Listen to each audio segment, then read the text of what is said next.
Jhakass ideas deserve a Jhakass stage. World Audio Visual and Entertainment Summit. Waves is where vision meets action, tech meets talent, and dreams go global. अब दूसरों की कहानियों पे ताली बजाने का time खत्म, अपनी कहानी लिखने का टाइम आ गया है. One day to go. Connecting creators, connecting countries. Waves 2025.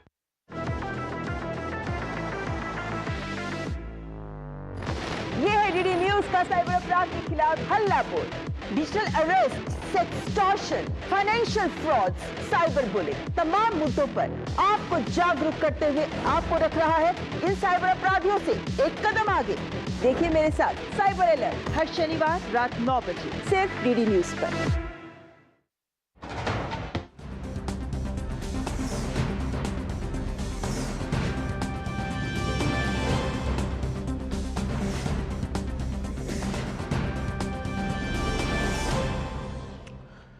नमस्कार, स्वागत है आप सभी का डीडी न्यूज पर. आप देख रहे हैं मिड डे प्राइम. आज आपके साथ मैं हूं असीम मिश्रा.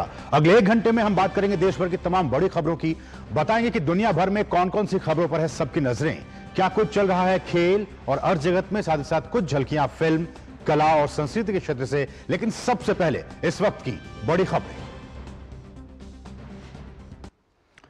पहलगाम आतंकी हमले के बाद दिल्ली में उच्च स्तरीय बैठकों का दौर. प्रधानमंत्री नरेंद्र मोदी की अध्यक्षता में कैबिनेट कमेटी ऑन सिक्योरिटी की अहम बैठक.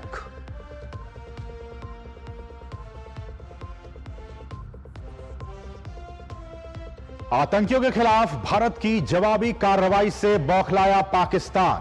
नौशेरा, सुंदरबनी और अखनूर में छठे दिन किया सीज फायर का उल्लंघन. भारतीय सेना ने भी दिया मुंहतोड़ जवाब.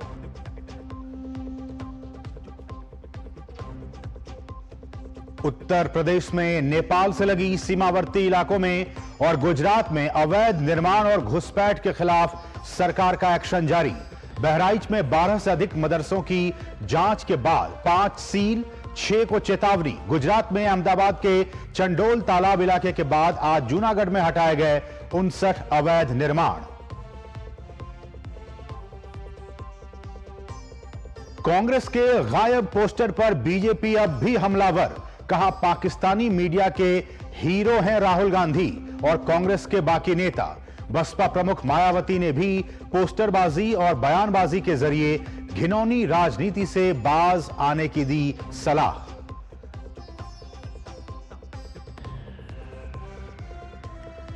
और नई मुसीबतों में घिरे आम आदमी पार्टी के नेता मनीष सिसोदिया और सत्येंद्र जैन. दिल्ली के सरकारी स्कूलों के निर्माण में 2000 करोड़ रुपए के भ्रष्टाचार मामले में भ्रष्टाचार निरोधक शाखा यानी एसीबी ने दर्ज किया मुकदमा.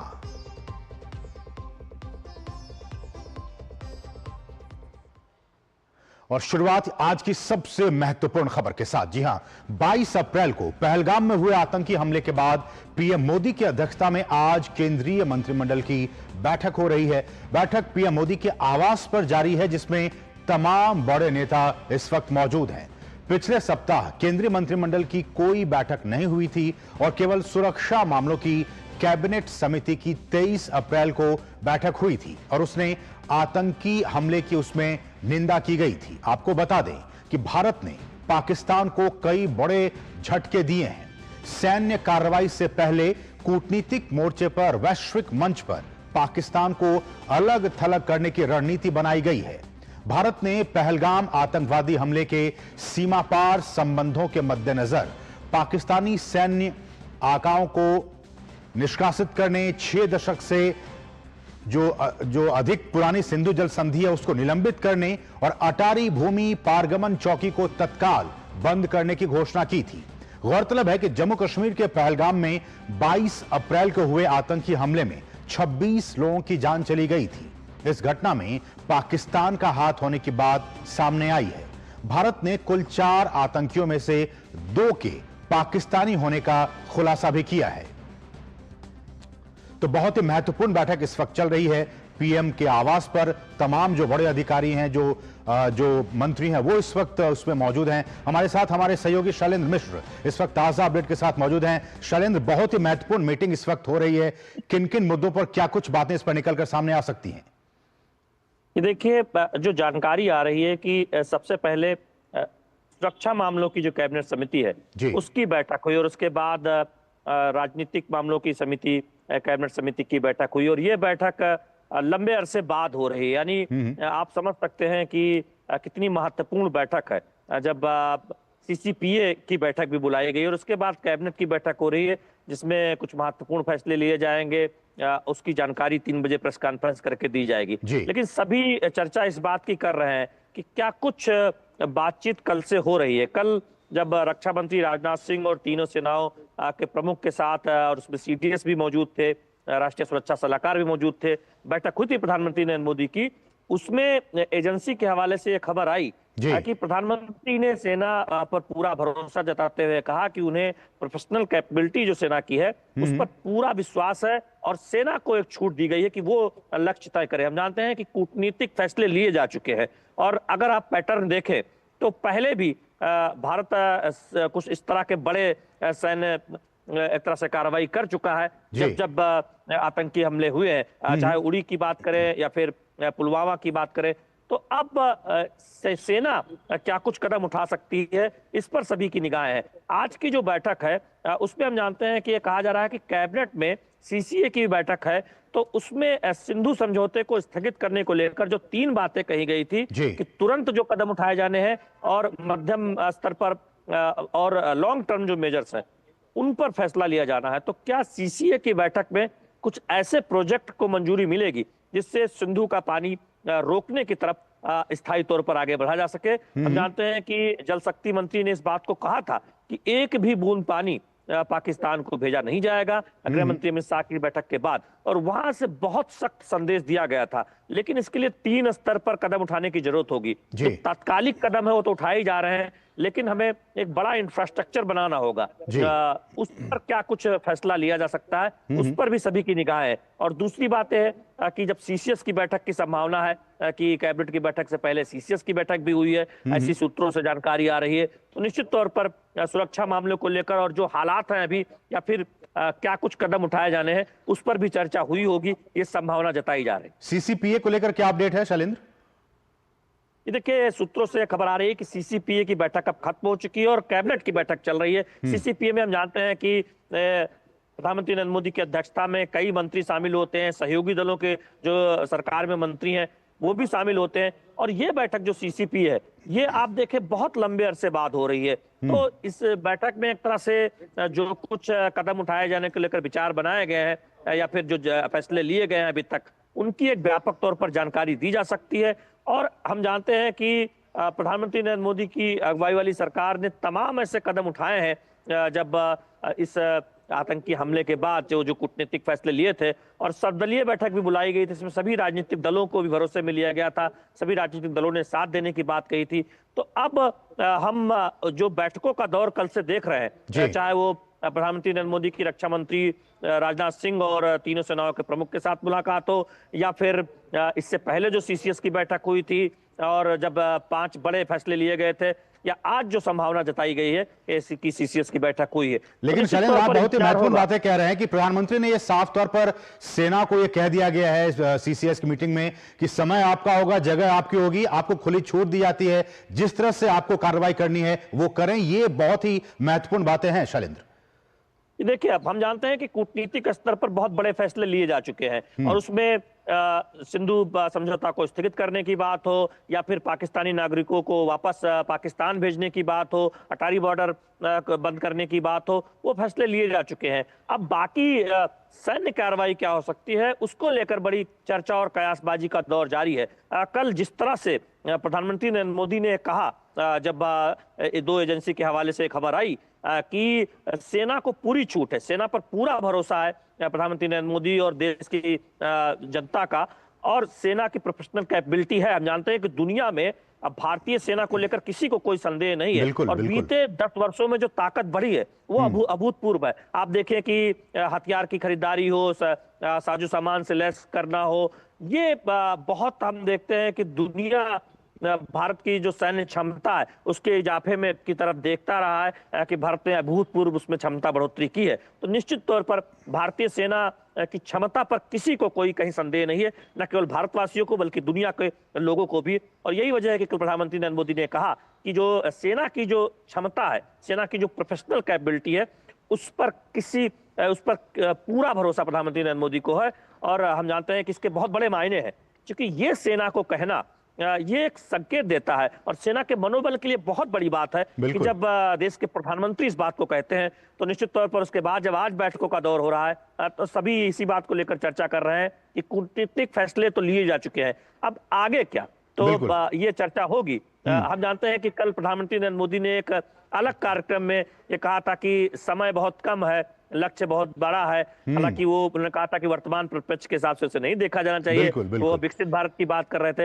लेकिन ये भी बात बहुत स्पष्ट तौर पर संकेत मिल रहे हैं कि इस बार ऐसा फैसला लिया जाएगा या ऐसी कार्रवाई की जाएगी जिसे, और हमने देखा भी था शैलेंद्र, उरी के बाद हमने देखा था कि शैलेंद्र की हिमाकत कोई न करे। बिल्कुल, हमने देखा भी था उरी के बाद 10 दिनों के बाद हमारी सेना ने अटैक किया था आतंकवादियों पर, पुलवामा के 11 दिनों के बाद अटैक किया गया था। अब इस घटना को 8 से 9 दिन बीत चुके हैं और पाकिस्तान के मंत्री की तरफ से जो कल बयान आए हैं उसमें वो भी ये कहते हुए दिखाई दे रहे हैं कि भारत, मुझे लगता है कि 24 से 48 घंटे में कुछ बड़ा करने वाला है। तो सबकी निगाहें इस वक्त कहीं ना कहीं सेना पर टिक गई हैं। शैलेंद्र, देखिए, पाकिस्तान के पास हम जानते हैं कि विकल्प बहुत सीमित है, इसीलिए वो एक रोना रोने का काम कर रहा है कि पहले ही दुनिया को बताकर कि भारत हमला कर सकता है। और लेकिन हम जानते हैं कि भारत ने दुनिया भर को पहले ही तमाम वो सबूत दिए हैं और तमाम वो जानकारी दी है कि कैसे पाकिस्तान अपनी धरती से केवल भारत के खिलाफ ही नहीं,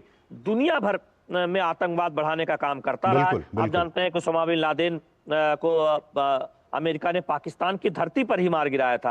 आप देखें, हाफिज सईद पाकिस्तान में ही है। दुनिया के तमाम मोस्ट वांटेड आतंकी के पाकिस्तान में होने के तथ्य सामने आते रहे और पाकिस्तान के जो हुक्मरान रहे हैं, चाहे वो परवेज मुशर्रफ रहे हो या फिर बाकी नवाज शरीफ या तमाम, वो कई बार इस बात को स्वीकार कर चुके हैं कि आतंकी संगठनों को प्रशिक्षण का काम पाकिस्तान में होता रहा है। आप देखें कि अमेरिका की एक रिपोर्ट ये कहती रही है, तो तथ्य बिल्कुल स्पष्ट है। पाकिस्तान आतंकियों को न केवल समर्थन करता है बल्कि वहीं से ट्रेंड होते हैं, वहीं से पूरी ट्रेनिंग और प्लानिंग की जाती है। अब भारत ने जो कड़े कदम उठाए हैं, जो दुनिया भर का समर्थन मिला है, उसके बाद क्या सैन्य कार्रवाई हो सकती है, इसकी एक कयासबाजी है। देखिए, इसमें हमें बहुत ज्यादा कयासबाजी करने की बहुत जरूरत नहीं है, क्योंकि ये सेना बेहतर समझती होगी। और लेकिन दुनिया की निगाहें जरूर है कि क्या कड़ा कदम भारतीय सेना, इसलिए भी कहा जा रहा है कि यही समय है, सही समय है, सेना क्या कुछ करती है इस पर सबकी निगाहें बनी होगी। लेकिन पाकिस्तान को इस बार करारा जवाब दिया जाएगा, ये तो बिल्कुल तय है। बहुत बहुत शुक्रिया शैलेंद्र, इन तमाम ताजा अपडेट्स को हम तक पहुंचाने के लिए बहुत बहुत शुक्रिया। बढ़ेंगे आगे और जम्मू कश्मीर के पहलगाम में 22 अप्रैल 2025 को हुए आतंकवादी हमले के जवाब में भारत ने पाकिस्तान के खिलाफ कुछ बड़े कूटनीतिक कदम भी उठाए हैं। इनमें से एक है पाकिस्तानी नागरिकों को जारी किए गए सभी अल्पकालिक वीजा को रद्द करना। केंद्र सरकार ने अल्पकालिक वीजा पर रह रहे पाकिस्तानियों का 29 अप्रैल तक उन्हें वापस जाने का निर्देश दिया था। इस बीच तय समय सीमा बीत जाने के बाद पंजाब के अटारी बॉर्डर पर पाकिस्तानी नागरिकों को डिपोर्ट करने की प्रक्रिया, यानी कि उनको पाकिस्तान भेजने की जो प्रक्रिया है वो आज से शुरू हो गई है। इसी कड़ी में जम्मू कश्मीर में रह रहे पाकिस्तानी नागरिकों को लेकर पुलिस की कई गाड़ियां भी अटारी बॉर्डर पर पहुंची हैं और उन्हें पाकिस्तानियों को डिपोर्ट करने की जो प्रोसेस है वो पूरी चल रही है। वहीं कानूनी कार्रवाई के डर से भी कई पाकिस्तानी नागरिक खुद ही अटारी बॉर्डर पर पहुंचकर भारत को वो छोड़ रहे हैं और अपने मुल्क पाकिस्तान जा रहे हैं। मैं मुजफ्फराबाद की रहने वाली हूँ, लेकिन मेरी शादी बारामूला में हुई है 6 साल पहले। मैं सऊदी अरब थी, सऊदी अरब से मैं यहाँ पर आई हूँ जब मेरे दोनों बच्चे यहीं पैदा हुए हैं। परसों रात को अचानक से इन्होंने हमें बोला कि जो है आपको निकलना है, क्योंकि आपकी एप्लीकेशन एक्सेप्ट नहीं हुई हुई। और हम वेट कर रहे थे कब हमारी एप्लीकेशन एक्सेप्ट होगी, लेकिन एप्लीकेशन अभी तक हमारी एक्सेप्ट नहीं हुई। मगर स्टे हमें स्टे हुकूमत की तरफ से मिल रहा है। हमें तो कुछ इस तरह बोला नहीं गया, हमें तो सिर्फ यही कहा गया कि आपको निकलना है यहाँ पे, क्योंकि हुकूमत का ऑर्डर है। तो लगातार जो है वो डिपोर्ट करने की प्रक्रिया बीते कई दिनों से जारी है और आज भी लोग वहां से जा रहे हैं अटारी बॉर्डर से। हमारे साथ हमारे सहयोगी ग्राउंड जीरो पर गुरमीत सिंह इस वक्त अटारी बॉर्डर पर मौजूद हैं। गुरमीत, स्वागत है आपका। और इस वक्त क्या कुछ चल रहा है, डिपोर्टेशन की जो प्रक्रिया है वो किस तरह से चल रही है? और हमने बताया अभी कि जो लोग चाह रहे थे कि वो रहें हिंदुस्तान में, वो भी कानूनी कार्रवाई होने के डर से वो खुद ही बॉर्डर पार हो रहे हैं। देखिए, सबसे पहले ये बताना यहां पर अहम है कि सुबह 10 बजे जो डिपोर्टेशन की प्रक्रिया या इमिग्रेशन की प्रक्रिया कहें तो वो शुरू हो चुकी है इंटीग्रेटेड चेक पोस्ट पर। और अक्सर ऐसा होता है कि 10 बजे से लेकर तकरीबन 1:30 या 2 बजे तक पाकिस्तानी नागरिक यहां पर 24 तारीख से लेकर अब तक पहुंच रहे थे और उनका इमिग्रेशन किया जाता था और उन्हें पाकिस्तान की ओर भेज दिया जाता था। मगर आज की जो तस्वीर है वो बिल्कुल अलग है।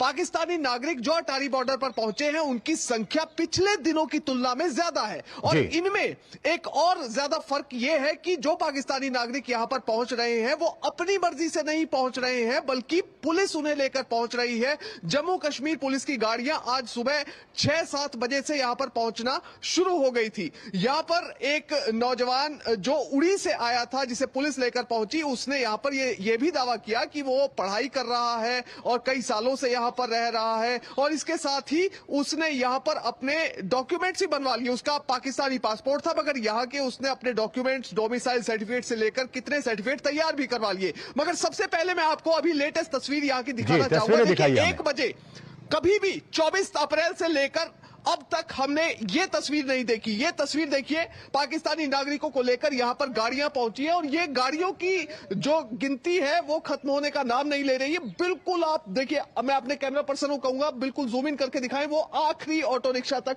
जहां पर नजर जाती है वहां तक जो है पाकिस्तानी नागरिक बड़ी संख्या में यहां पर पहुंचे हुए हैं। और ये जो पाकिस्तानी नागरिकों की संख्या है या ये जो गाड़ियां हैं, ये सिर्फ वो गाड़ियां हैं जिन्हें अभी तक इंटीग्रेटेड चेक पोस्ट के अंदर एंट्री नहीं मिली है। जितनी गाड़ियां बाहर खड़ी हैं इतनी ही गाड़ियां अंदर की तरफ भी खड़ी हैं। अब मैं आपको दूसरी तस्वीर दिखाता हूं इंटीग्रेटेड चेक पोस्ट के तरफ, जो बैरियर से उस पार चली गई हैं, जिन्हें बीएसएफ के जवानों ने अंदर एंट्री दी है। ये पुलिस की गाड़ियां हैं और ऐसी तकरीबन 12 से लेकर 15 गाड़ियां अभी कतार में पार्किंग में ही लगी हुई हैं और इतनी ही गाड़ियां अंदर जा चुकी हैं जिनका इमिग्रेशन की प्रोसेस चल रही है। इमिग्रेशन की जो प्रक्रिया है वो तकरीबन 1 से 2 घंटे उसमें लग जाते हैं। तो आप मानिए इमिग्रेशन या डिपोर्टेशन जो भी अभी अंदर चल रहा है, नागरिक टू नागरिक ये डिफर कर रहा है, क्योंकि कुछ लोग अपनी मर्जी से भी आ रहे हैं मगर ज्यादातर लोग जिन्हें डिपोर्ट किया जा रहा है, जो जम्मू कश्मीर पुलिस एस्कॉर्ट करके जिन्हें यहां पर लेकर आई है, तो उनकी जो प्रक्रिया है वो माना जा रहा है कि आज काफी लेट तक चलेगी। 4 बजे तक का दफ्तर का समय है, तो ऐसे में माना जा रहा है कि आज काफी समय लग सकता है पिछले दिनों की तुलना में। और पिछले दिनों में अक्सर ऐसा होता रहा है कि 1 से 2 बजे तक पाकिस्तानी नागरिकों का यहां से इमिग्रेशन होता था और हम दूसरी तरफ से तस्वीर देखते थे कि जो भारतीय नागरिक वापस पाकिस्तान की ओर से यहां पर आ रहे हैं वो 2 बजे के बाद भारत के अंदर एंटर होना शुरू हो जाते थे। मगर आज ये लग रहा है कि ये जितने भी पाकिस्तानी नागरिक यहां बाहर मौजूद हैं इतनी बड़ी संख्या में, वो शायद जो इमिग्रेशन है उनका 3 से 4 बजे तक क्लियर होगा, क्योंकि अभी तक इनका नंबर नहीं आया है इमिग्रेशन का। बिल्कुल गुरमीत, एक और सवाल, चूंकि आपने कहा कि ये वो लोग हैं जिनको पुलिस खुद लेकर आ रही है और कुछ लोग डर से भी आ रहे हैं, कानूनी कार्रवाई के डर से, लेकिन क्या पुलिस के हवाले से या फिर बीएसएफ के हवाले से क्या आपके पास ये जानकारी है कि ये जो पाकिस्तानी जा रहे हैं और फिर वो अटारी बॉर्डर पे पहुंच रहे हैं, सबसे ज्यादा किस स्टेट से, कौन से राज्य से ये वहां पे पहुंच रहे हैं? देखिए, आज जो क्योंकि काफी संख्या में यहाँ पर मीडिया कर्मी पहुंचे हुए हैं, हम सुबह से यहाँ पर मौजूद हैं, जितने भी नागरिक आ रहे हैं, अगर आप 100 में से अगर आप काउंटिंग करेंगे तो उनमें अधिकतर 80% नागरिक जम्मू कश्मीर के ही आपको मिलेंगे। बड़ी संख्या में वहां से आ रहे हैं और ये वो नागरिक हैं जो भारत छोड़कर जाना नहीं चाह रहे थे। उनका एक परिवार से हमारी बात हुई, वो कह रहे थे कि हम ये चाहते थे कि हमारे परिवार का जो ये सदस्य है ये पाकिस्तान ना जाए, अगर कोई कानूनी कार्रवाई करनी है, पुलिस को गिरफ्तार करना है, जेल में डालना है, वो यहीं पर गिरफ्तार करके जेल में डालकर उन्हें सजा दे दी जाए, मगर उन्हें पाकिस्तान ना भेजा जाए। और एक और दूसरी तस्वीर मैं आपको यहां पर बताना चाहूंगा कि अब से कुछ देर पहले एक महिला जहानाबाद से यहां पर पहुंची अपने 2 बच्चों के साथ। उसका कहना था कि मेरा पाकिस्तानी पासपोर्ट है, मुझे वहां जाने दिया जाए। जब उससे पाकिस्तानी पासपोर्ट के बारे में पूछा गया तो उसने कहा मेरे सारे कागज गुम हो गए हैं। थोड़ी देर बाद उस महिला ने कहा मेरा भारतीय पासपोर्ट भी है।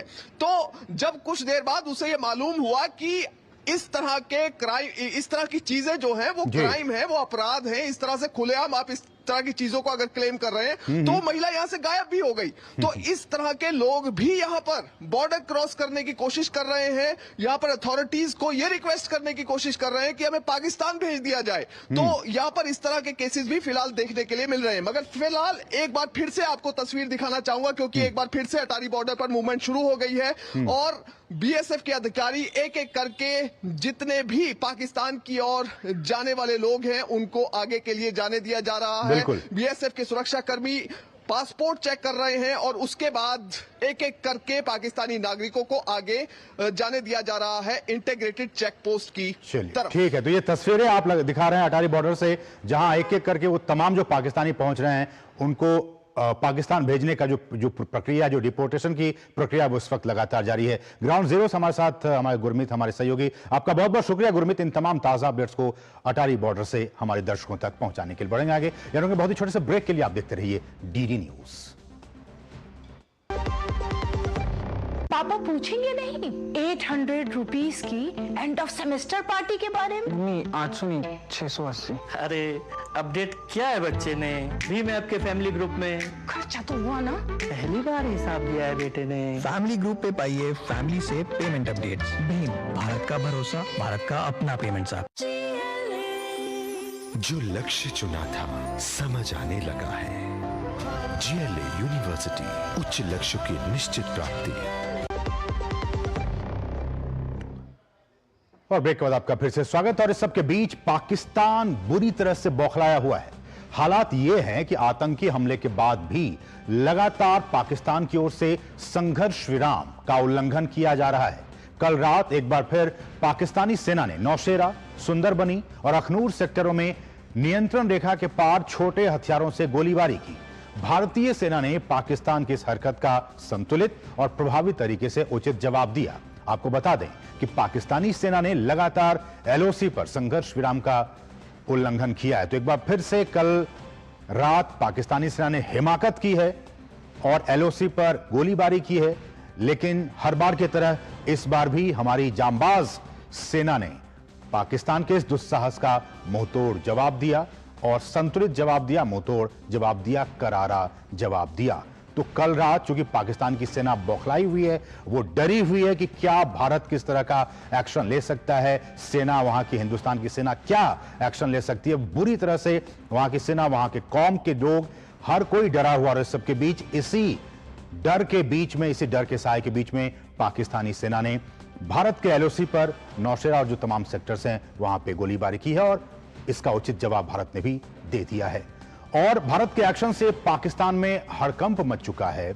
आधी रात को वहां के मंत्री ने कहा कि ऐसा लग रहा है, सूचना मंत्री की प्रेस कॉन्फ्रेंस हुई और उसमें रात करीब 1:30 बजे के आसपास ये प्रेस कॉन्फ्रेंस की गई। उसमें कहा कि भारत के एक्शन से पाकिस्तान में हड़कंप मचा हुआ है, डर से पाकिस्तान की नींद उड़ गई है।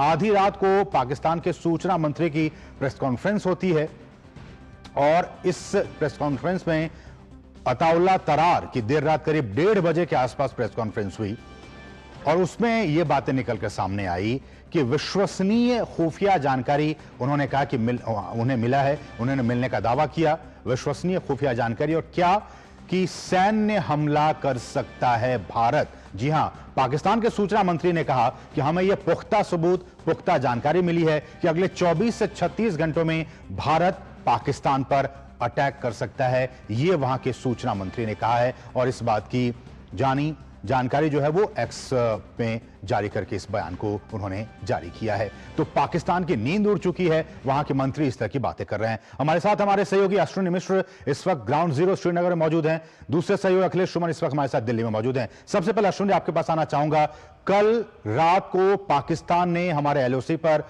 कुछ पॉइंट्स पर गोलीबारी की है, बुरी तरह से बौखलाया हुआ है। वहां के मंत्री का हमने आपको बयान सुनाया उसके बाद से, लेकिन भारत ने भी उचित और करारा जवाब दिया है। अश्विनी। निश्चित तौर से असीम, अगर आप देखें रात 1:30 बजे पाकिस्तान के सूचना मंत्री अगर प्रेस कॉन्फ्रेंस करते हैं तो साफ है कि आंखों की नींद तोड़ी हुई है। डर ये भी है कि नींद आएगी तो दुःस्वप्न आएंगे, हो सकता है सपने दुःस्वप्न उनको दिखे। जिस मानसिकता में है अंतर्राष्ट्रीय दुनिया जान रही कि पाकिस्तान किस स्थिति में है, किस मनोदशा में है। दूसरी बात यह कि पाकिस्तान की ये टैक्टिस है कि इस तरीके से हम एक हाइप क्रिएट करके अंतर्राष्ट्रीय जगत का अटेंशन अपनी तरफ ले सकें और किस तरीके से भारत पर दबाव बनाया जा सके कि युद्ध के अलावा या फिर अन्य सैन्य गतिविधियों के अलावा जो संभावित है, जिसकी उम्मीद की जा रही है, उनसे इतर पाकिस्तान कहीं पर उन सब चीज़ों से बातचीत के जरिए या फिर जो उनके अपने पैतरे हैं, कुल मिला के डिप्लोमेटिक पैतरे। हाँ, नींद उड़ी है, एकदम सही बात है, सोएंगे तो दुःस्वप्न आएंगे। जैसा आपने बताया कि यहाँ पर लाइन ऑफ कंट्रोल पर सीमित आर्म से फायरिंग लगातार 7वें दिन भी जारी रही। पाकिस्तान ने हिमाकत अपनी और बढ़ाई है, एस्केलेट करते हुए इन चीज़ों को। इंटरनेशनल बॉर्डर पर भी उसने सीज़ फायर वायलेशन किया है, परगवाल सेक्टर में सीज़ फायर वायलेशन किया है, अखनूर नौशेरा सेक्टर में इन्होंने पाकिस्तान की सेनाओं ने लाइट आर्म से सीज़ फायर वायलेशन किया है, जिसका संतुलित जवाब भारतीय सेना संयमित तरीके से दे रही है। मुंहतोड़ जवाब, कमर तोड़ जवाब दिया जाना है, ये देश जानता है, ये दुनिया जानती है, ये स्पष्ट तरीके से कहा जा चुका है। सेना अधिकृत है समय, स्थान और लक्ष्य निर्धारित करने के लिए। तो आने वाले दिनों में निश्चित तौर से पाकिस्तान की नींद उड़ी रहेगी। हाँ, ये भी है कि पाकिस्तान अलग अलग पैतरे के जरिए, चाहे वो सोशल मीडिया हो, चाहे वहाँ के अफवाह फैलाने वाले सूचना मंत्री हो, चाहे वहाँ पर अन्य वहाँ के रक्षा मंत्री जिनका ट्विटर हैंडल ब्लॉक किया गया, वहाँ के अन्य सोशल मीडिया हैंडल, और उसके अलावा सारे पैतरे पाकिस्तान आजमा रहा है, क्योंकि पाकिस्तान बेनकाब हो चुका है। सोएगा तो दुःस्वप्न देखेगा, जागेगा तो इस तरीके से उल जलूल की बातें करेगा। बिल्कुल, लेकिन अश्विनी, एक दूसरा सवाल यह भी है कि अभी हमने हमारे सेवक गुरमीत अटारी बॉर्डर पे इस वक्त मौजूद हैं। उन्होंने कहा कि जितने भी लोग डिपोर्ट हुए हैं उनमें से 80% लोग जम्मू कश्मीर के वहां पर रह रहे थे और उनको वहां से लाया गया है और आज तो पुलिस, दिल्ली जो पुलिस है वो उनको लेकर वहां तक पहुंची है। ऐसे में श्रीनगर में और जम्मू कश्मीर किस तरह के हालात हैं? असीम, देखिए, साफ तरीके से कहा गया था कि देश छोड़ दें अटैक के बाद ही। उसके बाद जो मेडिकल वीज़ा पर थे उनको 29 तारीख तक के समय दिया गया था। अब उसके अलावा जो लोग क्षेत्र के यहाँ से काफ़ी बड़ी संख्या में, जैसा कि सुबह भी बताया गया था कि जो इमिग्रेशन सेंटर है वहाँ पर जब जम्मू कश्मीर पुलिस के जवान और अधिकारी यहाँ से कई लोगों को लेकर पाकिस्तानी नेशनल्स को लेकर गए थे, क्योंकि जो यहाँ पर अब तक की स्थितियाँ हैं, जो रवायत है, जो सीमा पार से संबंध है, शादी होना और यहाँ से सीमा पार से संबंधों का होना यहाँ पर एक बड़ी सामान्य सी बात है। अब तब की जब मेडिकल वीज़ा का भी समय समाप्त हो चुका है, जो भारत की आवर्जन नीति है, आवर्जन नीति के तहत इन लोगों को जो सेंटर से, FCRA सेंटर से, वहाँ पर भले अगर जो है बचे खुचे इक्का दुक्का लोग जो होंगे उनको वहाँ पर किया जा सकता है, और नहीं तो उनके खिलाफ कानूनी कार्रवाई की जा सकती है, जिसमें कैद या फिर 3 लाख रुपए तक के जुर्माने की बात है, जैसा कि हमारे संवाददाता ने भी सुबह बताया था। तो एक एक कर चुन कर देश के अलग अलग हिस्सों से पाकिस्तानी नागरिकों को डिपोर्ट करने की प्रक्रिया की जा चुकी है। बेहतर जानकारी आपको अटारी बॉर्डर पर हमारे संवाददाता बता पाएंगे। अश्विनी, एक और सवाल, फिर मैं अखिलेश जी के पास जाऊंगा कि पाकिस्तान ये सोच रहा था कि इस पूरे घटनाक्रम के बाद से कम कश्मीर के लोगों का सपोर्ट पाकिस्तान को मिलेगा, जो कि इस वक्त बिल्कुल दिखाई नहीं दे रहा है। कश्मीर के लोग पाकिस्तान के अगेंस्ट में खड़े हैं और वो कह रहे हैं कि जो कुछ भी हुआ है वो गलत हुआ है, पाकिस्तान को सजा मिलनी चाहिए। निश्चित तौर से बड़े बुलंद आवाज में असीम, 2019 के बाद जैसी स्थितियां यहां पर बदली हैं, यही लाल चौक है। इसी लाल चौक पर अलग अलग वर्ग के लोग हाथों में कैंडल थामे, जिंदाबाद टूरिस्ट हमारी जान है, इस तरीके के नारे लगाते हुए, हिंदुस्तान जिंदाबाद, पाकिस्तान पर किसी भी तरीके की कार्रवाई की जाए, इस तरीके की बात करते हुए लोग दिखे। बहुत बड़ा पैराडाइम शिफ्ट है, बहुत बड़ा एक आतंकवाद के खिलाफ के लड़ाई में हमारा एक टर्निंग पॉइंट है। और उससे भी बड़ी बात, जिस तरीके से सर्वदलीय बैठक हुई, जिस तरीके से विशेष सत्र का आयोजन किया गया यहाँ के राजनीतिक दलों द्वारा, एक दिन का विशेष सत्र आयोजित किया गया और केंद्र सरकार को अधिकृत किया गया कि कोई भी कार्रवाई, किसी भी तरीके की कार्रवाई, चाहे आंतरिक उग्रवादी, माफ करिएगा आतंकवादी हो या फिर सीमा पार के आतंकवादी हो, उनके आका, उनके संरक्षण देने वाले, पनाह देने वाले, षड्यंत्रकर्ता या फिर जो भी हो, उन पर जो भी कार्रवाई की जाती है, यहाँ की आवाम खड़ी, यहाँ के राजनीतिक दल खड़े हैं। और निश्चित तौर से मैं एक बार फिर कहूंगा कि जो ऊल जलूल बयान कांग्रेस के अन्य नेता देते रहते हैं, वो कम से कम यहाँ के क्षेत्रीय राजनीतिक दलों के नेताओं के बयान देखें जो विधानसभा में उन्होंने दिए हैं। एक स्वर से निंदा की गई है आतंकवाद की, एक स्वर से अधिकृत किया गया है केंद्र सरकार को कोई भी कार्रवाई करने के लिए, और निश्चित तरीके से कश्मीर से लेकर कन्याकुमारी तक देश का एक एक व्यक्ति कंधे से कंधा मिलाकर हर एक निर्णय के साथ खड़ा है केंद्र सरकार के साथ। ठीक है, क्लियर है। बने रहिए अश्विन हमारे साथ हमारे सहयोगी अखिलेश सुमन भी इस वक्त मौजूद है। अखिलेश, सीसीएस की मीटिंग हुई है और उसमें साफ तौर पर यह कह दिया गया है सेना को कि समय आपका, जगह आपका, लक्ष्य आपका, अब आप बिल्कुल ही आप स्वतंत्र हैं किसी भी तरह की कार्रवाई करने के लिए। कैसे इसको देखा जाए?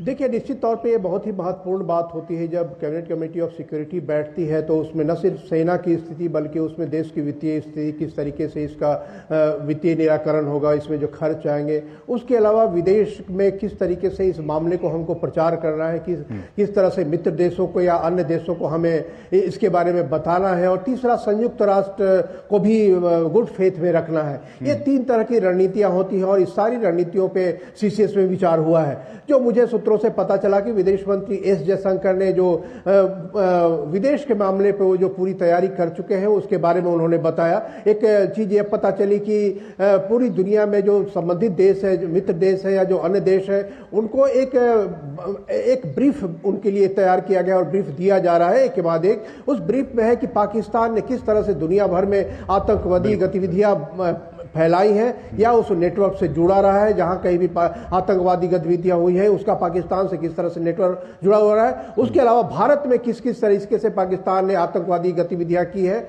और दूसरा उसका एक अंग यह भी है कि किस तरह से भारत ने शांति के प्रयास किए हैं पाकिस्तान के साथ। जो सारे प्रयास किए गए वो सारे प्रयास विफल रहे। हर शांति प्रयास के बाद भारत को निराशा हुई है।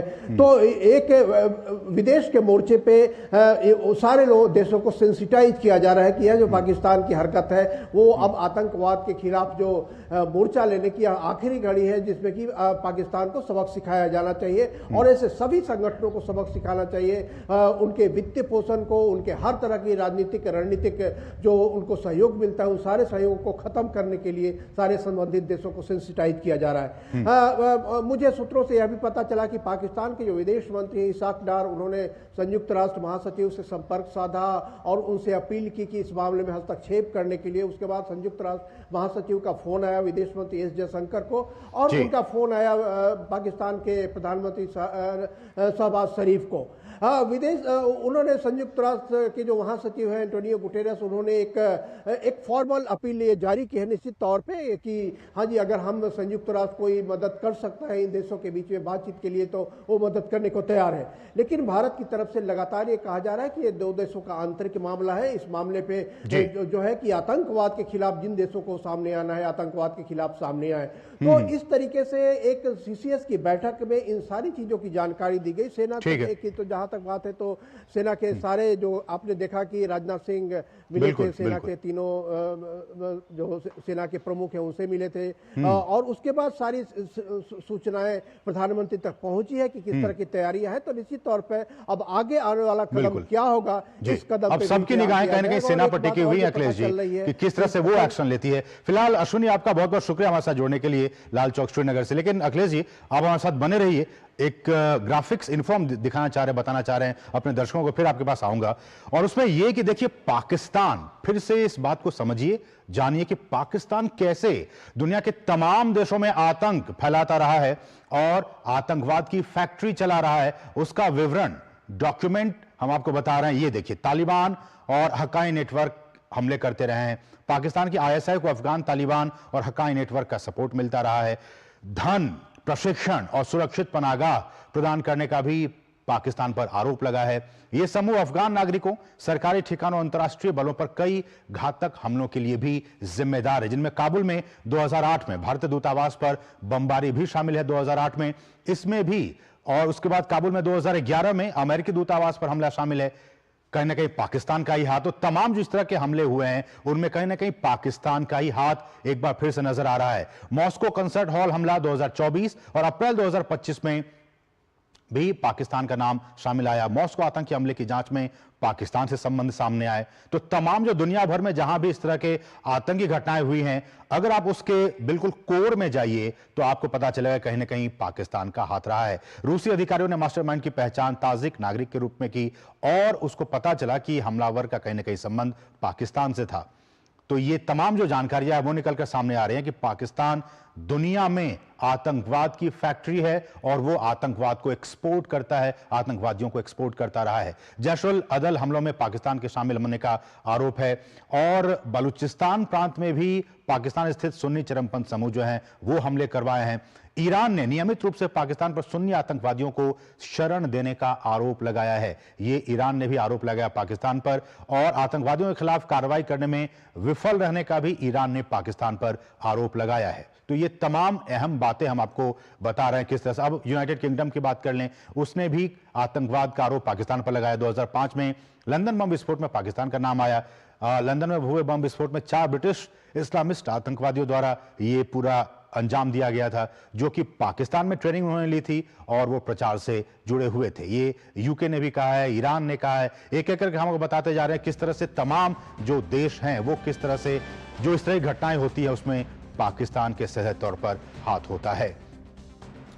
पाकिस्तान पर लादेन को पनाह देने का आरोप लगा। पाकिस्तान के एबटाबाद में हमने देखा किस तरह से यूएस की कार्रवाई में ओसामा बिन लादेन कुख्यात आतंकवादी को मार दिया गया था। 2011 में पाकिस्तान के एबटाबाद में ओसामा को मार दिया गया था। अमेरिकी बल उसमें शामिल थे। लादेन पाकिस्तान की सैन्य अकादमी के पास एक परिसर में वर्षों तक बिना पकड़े वो रह रहा था, जिसमें आईएसआई की मिलीभगत का भी संदेह पैदा हुआ। तो ओसामा बिन लादेन और तमाम जो कुख्यात आतंकवादी हैं वो सभी पाकिस्तान में पल और बढ़ रहे हैं। पाकिस्तान पर जेएमबी को संरक्षण का आरोप, जमातुल मुजाहिदीन बांग्लादेश संचालन का आरोप भी पाकिस्तान पर लग रहा है और उसको वित्त पोषित करने और उन्हें प्रशिक्षण देने का भी आरोप पाकिस्तान पर लगा है, जो कि 2016 में ढाका के गुलशन कैफे हमले जिसमें कि 20 बंधकों की हत्या कर दी गई थी। एक इस्लामिक समूह है, प्रतिबंधित इस्लामिक समूह है और इसने पाकिस्तान राजनयिकों को जेएमबी संचालकों को धन हस्तांतरित करने का आरोप लगा है। ये एक प्रतिबंधित इस्लामी समूह है और इस पे पाकिस्तानी राजनयिकों को जेएमबी संचालकों को धन हस्तांतरित करने के जो रंगे हाथों उनको पकड़ा गया था। तो ये कुछ अहम जानकारियां लगातार मिलकर सामने आ रही हैं। हमारे साथ हमारे सहयोगी अखिलेश सुमन इस वक्त लगातार बने हुए हैं। अखिलेश जी, जैसा कि हमने कहा कि जो रिपोर्ट आई है न सिर्फ भारत इससे पाकिस्तान प्रायोजित जो आतंकवाद उससे पीड़ित है, बल्कि उसने पूरे वर्ल्ड को तबाह कर रखा है। पूरे वर्ल्ड को आतंकवाद भी एक्सपोर्ट कर रहा है और आतंकवादी को भी एक्सपोर्ट कर रहा है और तमाम जानकारियां पूरे देश को भी इसको पता है।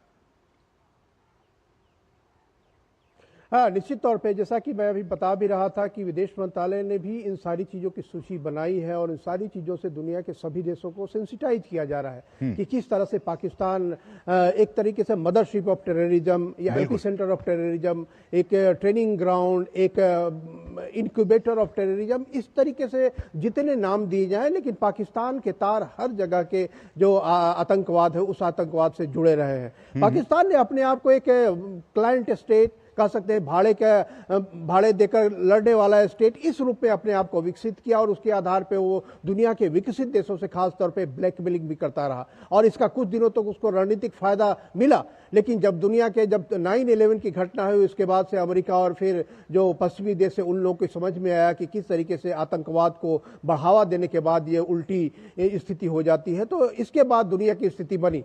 अब पाकिस्तान अलग थलग लगातार पड़ रहा है और लगातार जो इतनी भी घटनाएं हो रही है दुनिया में, चाहे वो कई बार इंडिविजुअल घटनाएं भी हो रही है, उसमें भी पाकिस्तान के हाथ समझ में आते हैं कि पाकिस्तान से कोई ना कोई कनेक्शन था उनका।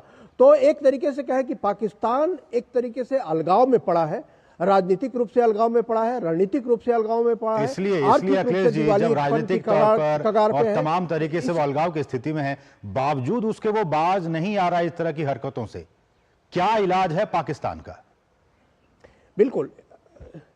बिल्कुल उसका यूएसपी है। पाकिस्तान के जो हुक्मरान हैं उनको यह लगता है कि यह हमारी यूएसपी है और इसी के द्वारा हम अपना एक दुनिया में अपनी उपस्थिति दर्ज करा सकते हैं कि हम कहीं भी आपको डिस्टर्ब कर सकते हैं। जैसे भारत की यूएसपी है, भारत की यूएसपी विश्व बंधु की स्थित यूएसपी है, भारत की यूएसपी विकास करने वाले देश की स्थित यूएसपी है, भारत के लोगों की यूएसपी है हर जगह पर जाकर शांतिपूर्ण तरीके से काम करना, प्रोफेशनल कंट्रीब्यूट करना।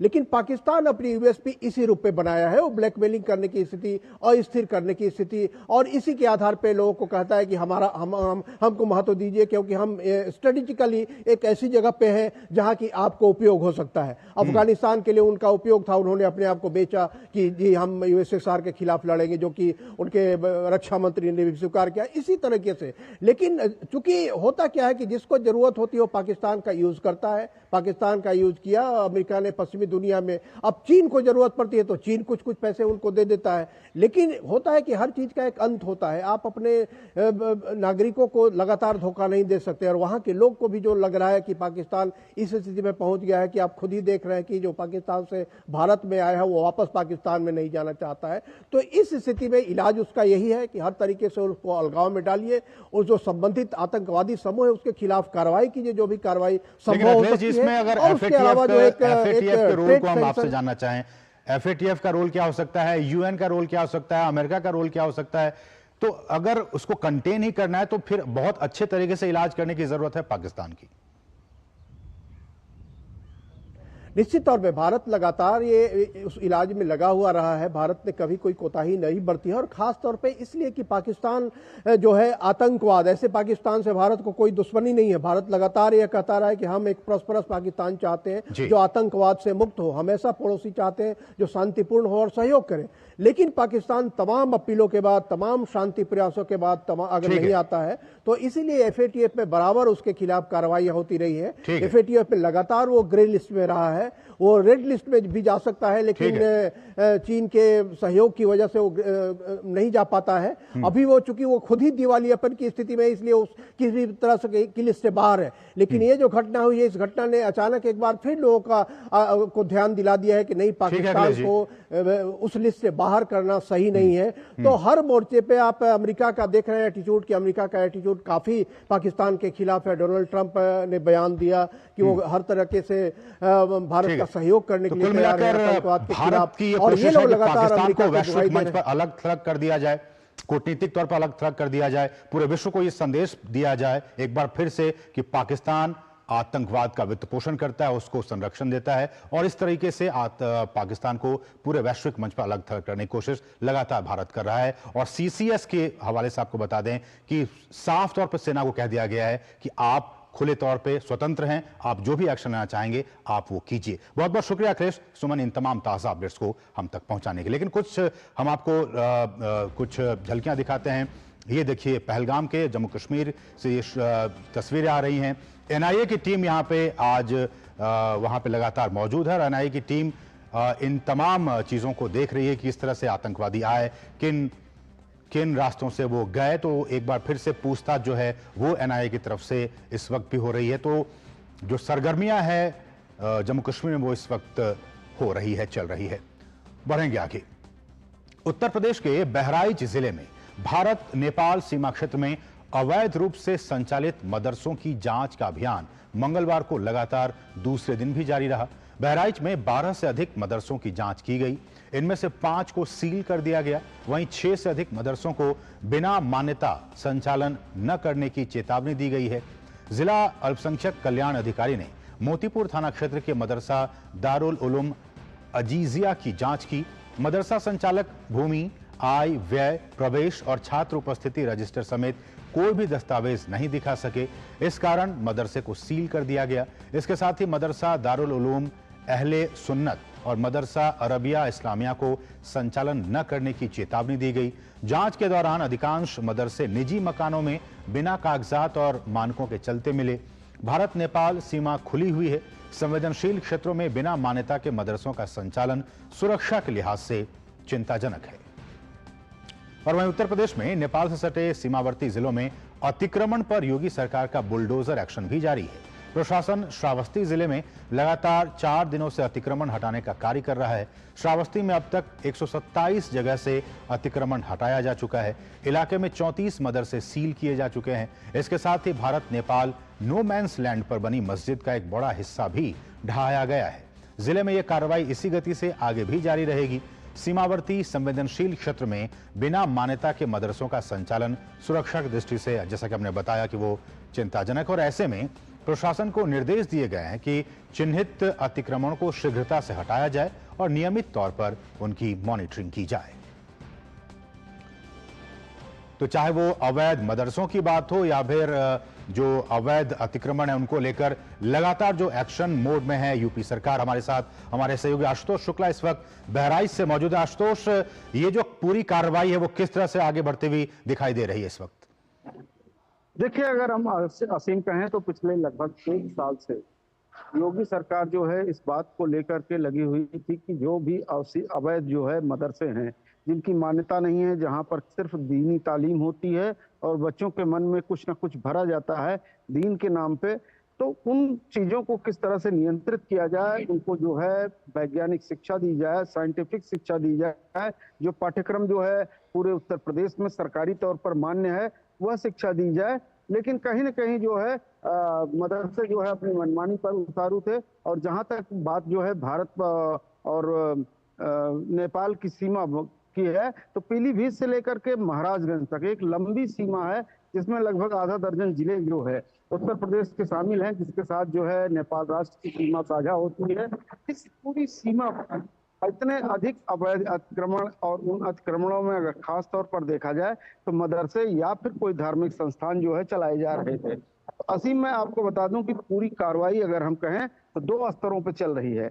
एक स्तर यह है कि जो मदरसे बिना किसी मान्यता के चल रहे हैं या वहां पर सिर्फ दीनी तालीम दी जा रही है, उनको सील किया जा रहा है, उनसे जो है वैध कागजात मांगे जा रहे हैं। और जो लोग जो है अतिक्रमण करके जो नो मैंस लैंड है 15 किलोमीटर का, उसमें जाकर के जिन लोगों ने अपनी बसावट की है, चाहे अस्थायी तौर पर चाहे अस्थायी तौर पर, या कि फिर जो है मदरसे या कि धार्मिक संस्थानों के रूप में, मस्जिदों के रूप में वहां पर बनाया है, तो उनको भी चिन्हित करके उनको भी बुलडोज करने की कार्रवाई हो रही है। तो जिस तरीके से पूरे उत्तर प्रदेश में जो है जब पूरे देश में सीमाओं की सुरक्षा बढ़ाने की बात हो रही है, सबसे जो है एक मित्र राष्ट्र जो है नेपाल है, जिसके साथ हमारी खुली हुई सीमा है, जहाँ ना वीजा ना, और इसलिए भी काफी महत्वपूर्ण हो जाते हैं आशुतोष, चाहे वो अवैध मदरसों की बात करें या फिर अवैध अतिक्रमण की बात करें, ये सुरक्षा के लिहाज से काफी महत्वपूर्ण है, काफी चुनौती पेश करती है ये। बिल्कुल असीम, इसी सुरक्षा को दृष्टिकोण में रखते हुए कहीं न कहीं कई बार ऐसे मामले तमाम सारे प्रकाश में आए हैं। और यही कारण है कि एसएसबी जो भारत नेपाल सीमा की सुरक्षा करती है, उसके सामने भी इस प्रकार की बात आ रही है कि चाहे पाकिस्तानी आतंकवादी हो, चाहे जो भी हो, उनके लिए सबसे सुरक्षित रास्ता होता है कि नेपाल के रास्ते भारत में उत्तर प्रदेश में घुस करके और जहां भी जाना हो वहां पर चले जाएं। इस चीज को जो है रोकने के लिए चिन्हित लोग ही जो है उन बॉर्डर एरिया में रहेंगे, बाहर का कोई नहीं रहेगा। इसके अलावा क्या गतिविधि वहां पर होती है वह सरकार की नजर में रहेगी।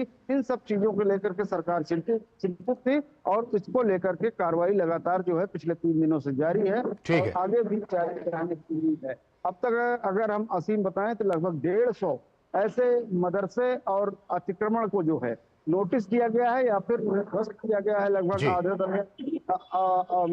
निर्माणों को। लेकिन अभी जो है ये लगातार कार्रवाई जारी है राजस्व विभाग के भी और अल्पसंख्यक कल्याण बोर्ड के अल्पसंख्यक विभाग के अधिकारियों की भी, जो अल्पसंख्यक स्कूल चल रहे हैं उन स्कूलों की मान्यता क्या है, उनका पाठ्यक्रम क्या है, उनमें पढ़ता कौन है, उनको पढ़ाता कौन है, इन सारी चीजों की असीम जांच हो रही है। चलिए, तो बहुत ही महत्वपूर्ण यह कार्रवाई अवैध मदरसों के खिलाफ, अवैध अतिक्रमण के खिलाफ जो यूपी सरकार वो लगातार इस वक्त एक्शन मोड में है और उनके खिलाफ कार्रवाई की जा रही है। बहुत बहुत शुक्रिया आशुतोष, इन तमाम ताजा अपडेट्स को हम तक पहुंचाने के लिए आपका बहुत बहुत शुक्रिया। सबके बीच हम आपको गुजरात लिए चलते हैं। यूपी के बाद गुजरात में भी बांग्लादेशी घुसपैठियों के अवैध निर्माण पर बुलडोजर एक्शन जारी है। अहमदाबाद के बाद अब आज जूनागढ़ में ऊपरकोट विस्तार के आसपास के इलाकों में प्रशासन द्वारा अतिक्रमण हटाया गया। भारी पुलिस बल की मौजूदगी में कुल 59 कब्जे हटाए गए। इस ध्वस्तीकरण अभियान में 8 असामाजिक तत्वों के मकान भी ध्वस्त कर दिए गए हैं। लगभग 16,000 वर्ग मीटर सरकारी भूमि से अतिक्रमण हटा दिया गया है। प्रशासन ने अतिक्रमणकारियों को पहले नोटिस देकर अवैध कब्जा हटाने को कहा था, लेकिन बांग्लादेशी घुसपैठियों ने अतिक्रमण नहीं हटाया और इसलिए आज प्रशासन द्वारा अवैध कब्जे हटाने की कार्रवाई की गई। प्रशासन का कहना है कि इस जमीन का बाजार मूल्य करीब 50 करोड़ रुपए है। इस कार्रवाई के लिए 10 जेसीबी और 10 ट्रैक्टरों सहित कई उपकरणों का इस्तेमाल किया गया। आने वाले समय में 100 से अधिक अवैध मकानों को ध्वस्त किया जाएगा। तो लगातार गुजरात में भी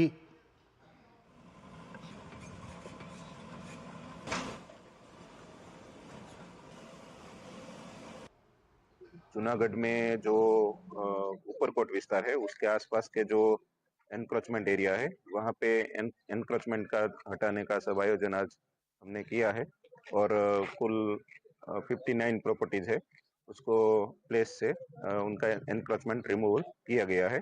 आज टोटल हमने उनको कलम 61 का नोटिस भी दिया था, 202 का नोटिस भी दिया था, लेकिन वो जो दबाण नहीं हटे थे तो हम आज उनको हटा रहे हैं। तो गुजरात में भी एक्शन जारी है और आज जूनागढ़ में इस तरह के जो अवैध बांग्लादेशी जो एनक्रोचमेंट किया था उनको हटाने का काम इस वक्त जारी। हमारे सहयोगी हनीफ खोखर इस वक्त ज्यादा अपडेट के साथ जूनागढ़ से मौजूद हैं। हनीफ, क्या कुछ ताजा अपडेट है, किस तरह की ये जो कार्रवाई है वो इस वक्त और आज चल रही है? जी हाँ, चारों तरफ जो डिमोलेशन हो रहा है, अहमदाबाद में बड़े पैमाने पे जो डिमोलेशन हुआ, उसके बाद यहाँ पे जूनागढ़ में भी जो दारागढ़ इलाका है वहाँ पे डिमोलेशन अभी जारी है। यहाँ लगभग जो पहले फेज का जो डिमोलेशन था इसमें 100 लोगों को, करीब 100 लोगों को नोटिस दी गई थी और 4-5 दिन की मोहलत दी गई थी। उसके बाद आज सुबह से ही यहाँ पे डिमोलेशन शुरू हो गया है। लगभग 60 जितने मकान है वो गिरा दिए गए हैं जो अवैध रूप से यहाँ पे बने हुए थे। सालों से लोग यहाँ पे रहते थे, तो लोगों का भी कहना है कि उनको कोई वैकल्पिक व्यवस्था भी कर देनी चाहिए, ऐसा भी सुर उठा है। और प्रशासन है अभी यहाँ पे, जो पुलिस प्रशासन है, कलेक्ट्रेट है और यहाँ का कॉर्पोरेशन, सभी जो मशीनरी है यहाँ पे काम पे लग गई है।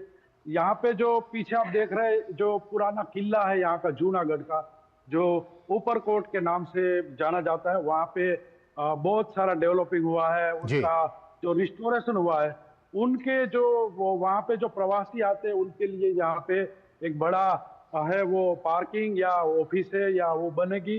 और ये जो पूरा इलाका है जो ऊपरकोट किला के इर्द गिर्द जो बस्ती बसी है वो पूरी सालों से अवैध है, तो वो सब अभी डिमोलेशन हो रहा है। अभी जो पहले फेज का है, अभी प्रशासन की ओर से जानकारी मिली है कि दूसरा फेज और तीसरा फेज भी आएगा और बाद में भी और मकान गिरा। हनीफ, अभी आने वाले दिनों में और कितने इस तरह के जो अवैध निर्माण हैं उनके लिए नोटिस दिया गया? कितने ऐसे अवैध निर्माणों को से संबंधित जो लोग हैं उनको नोटिस जारी किया गया है? जी, प्रशासन की ओर से जो जानकारी मिली है उसमें कहा गया है कि ये पहला फेज का है, दूसरे अभी नोटिस दे रहे हैं। और ऐसी भी शिकायतें लोगों को मिली कि नोटिस दिए बगैर भी कई जो अवैध जो यहाँ पे जो इंक्रोचमेंट थे वो भी हटाए गए। और आगे जो बड़े बड़े रास्ते बन रहे हैं या जूनागढ़ का डेवलपिंग हो रहा है, तो इनके लिए भी यहाँ पे जो रास्ते में जो रुकावटें हैं, जो अवैध निर्माण हुए, वो भी हटाए जाए। चलिए, बहुत बहुत शुक्रिया हनीफ इन तमाम ताजा अपडेट्स को जूनागढ़ से हम तक पहुंचाने के लिए। आपने तस्वीरों में देखा किस तरह से जो अवैध अतिक्रमण है उसको हटाने का काम किया जा रहा है और 59 लोग जो अवैध बांग्लादेशी हैं उनके जो अवैध निर्माण थे उनको हटा दिया गया है। और आने वाले दिनों में प्रशासन ने और भी जो अवैध निर्माण हैं उनसे संबंधित जो लोग हैं उनको नोटिस दे दिया गया है कि अगला नंबर आपका है, आपके भी इस अवैध निर्माण को ध्वस्त किया जाएगा। तो ये अहमदाबाद और उसके बाद अब जूनागढ़ में ये कार्रवाई चल रही है। बढ़ेंगे आगे। कांग्रेस ने अपने सोशल मीडिया प्लेटफॉर्म एक्स से गायब बताने वाला पोस्ट अब हटा दिया है। इस पोस्टर को जारी करने के बाद कांग्रेस चौतरफा घिर गई थी। बीजेपी ने कांग्रेस के इस पोस्ट की कड़ी निंदा की थी। भाजपा के प्रवक्ता गौरव भाटिया ने कहा कि कांग्रेस और आतंकियों की सोच एक जैसी है, कांग्रेस लश्कर-ए-पाकिस्तान है। इसके बाद कांग्रेस ने पहलगाम आतंकी हमले के संबंध में नेताओं के लिए दिशा निर्देश जारी किए हैं। कांग्रेस महासचिव केसी वेणुगोपाल ने एक परिपत्र के माध्यम से निर्देश दिया है कि सभी पदाधिकारियों को सार्वजनिक संचार में अत्यधिक अनुशासन और निरंतरता बनाए रखने का निर्देश दिया जाता है। पार्टी की ओर से बोलने के लिए अधिकृत लोगों को 24 अप्रैल 2025 को पारित प्रस्ताव में सीडब्ल्यूसी द्वारा बताई गई स्थिति तक ही अपने आप को सीमित रहना चाहिए। तो कांग्रेस पार्टी की तरफ से अपने नेताओं को ये निर्देश दिया गया है कि जब भी वो इस तरह की बयानबाजी करें, जब भी कुछ बोलें तो बहुत ही सोच समझ कर बोलें। और इस सब के बीच बसपा प्रमुख मायावती ने भी कांग्रेस और समाजवादी पार्टी पर निशाना साधा है। उन्होंने एक्स संदेश में लिखा कि पहलगाम आतंकी हमले को लेकर सभी पार्टियों को एकजुट होकर सरकार के हर कदम के साथ खड़े होना चाहिए, न कि इसकी आड़ में पोस्टरबाजी और बयानबाजी आदि के जरिए घिनौनी राजनीति की जानी चाहिए, क्योंकि इससे लोगों में कंफ्यूजन पैदा हो रहा है, जो कि देश हित में ठीक नहीं है। साथ ही इस प्रकरण में भारतीय संविधान के निर्माता परम पूज्य बाबा साहब डॉक्टर भीमराव अंबेडकर का भी अपमान कतई ना किया जाए। खासकर सपा व कांग्रेस को इस बात का विशेष ध्यान रखना चाहिए, वरना बीएसपी इनके विरुद्ध सड़कों पर भी उतर सकती है। और वहीं समाजवादी पार्टी की ओर से जारी विवादास्पद पोस्टर पर बवाल बढ़ता जा रहा है। अब इस मामले में भारतीय जनता पार्टी ने सपा प्रमुख अखिलेश यादव पर निशाना साधा है। सपा के पोस्टर में अखिलेश यादव के आधे चेहरे को बाबा साहब के आधे चेहरे से जोड़कर दिखाया गया है। केंद्रीय कानून और न्याय मंत्री अर्जुन राम मेघवाल ने प्रेस वार्ता पर कहा कि बाबा साहब के चित्र के साथ खुद को जोड़ना बाबा साहब का अपमान है। अर्जुन राम मेघवाल ने कहा कि अखिलेश यादव भ्रम में जी रहे हैं। कांग्रेस के गायब पोस्ट पर भाजपा लगातार हमलावर है। सांसद संबित पात्रा ने कहा कि ये इंडी गठबंधन नहीं है, ये रावलपिंडी गठबंधन है। पात्रा ने कहा कि वो दिन दूर नहीं जब इस पिंडी गठबंधन के लोग पाकिस्तान में चुनाव लड़ेंगे। ये अलायंस वाले नहीं हैं, ये रावलपिंडी अलायंस है। अभी तो पाकिस्तान के मीडिया के हीरो बने हुए हैं राहुल गांधी, पाकिस्तान की जनता के दुलारे बने हुए हैं कांग्रेस के तमाम नेता। मुझे तो इसमें कोई शक नहीं है कि थोड़े दिनों के बाद ये पिंडी अलायंस वाले, रावलपिंडी अलायंस वाले पाकिस्तान में ही चुनाव लड़ेंगे, पाकिस्तान की ही राजनीति करेंगे, क्योंकि उनको अगर पाकिस्तान को ही बचाना है, पाकिस्तान के हक में ही कहना है, तो उनकी ये ड्यूटी बनती है कि पाकिस्तान में ही वो अपनी गतिविधियां चलाएं। रुके बहुत छोटे से ब्रेक के लिए, आप देखते रहिए। चलिए, ब्रेक का वक्त अभी नहीं, अभी आपसे विदा लेने का वक्त हो गया। तो मिड डे प्राइम के आज के संग में बस इतना ही। मुझे और हमारी पूरी टीम को दीजिए अनुमति। नमस्कार।